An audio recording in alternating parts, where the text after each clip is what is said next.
In this video, I'm going to show you how you can open jar files in your PC. So in order to open jar files in your PC, first of all, you're going to make sure that Java is installed into your device. So for this, first of all, what you need to do is you're going to click on your Windows search box on the bottom left side of your screen. Then you're going to type in here for Java. And if you are able to see here configure Java app, it means Java is installed into your device. But if it's not visible over here, what you need to do is you're going to open any browser in your system and then you're going to type into the search box for Java download. Then you're going to go with your first link, which will be official website of Java. And once the website has been loaded up, you're going to scroll down and then click on download Java button.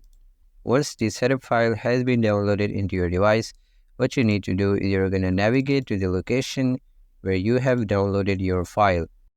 And once you have found Java setup, you can just double click on that. Then just go ahead and click on install and just wait until the installation has been completed.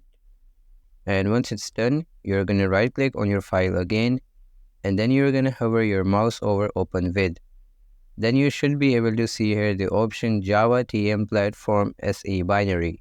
So you can just click on this to open the jar file. But if it's still not working, you're going to open your browser again. And this time, you're going to type in for jar fix. Then just go ahead and click on the first link, which should be this website. And once you do that, you're going to scroll down until you find this line. You can fix this problem very easy with small, reliable jar fix exe program. So you're going to click on jar fix exe. And it's going to download jar fix setup file in your PC. And once it's done, you're going to navigate to the place again where you have downloaded this setup file. Then you're just going to double click on this file and it will start running.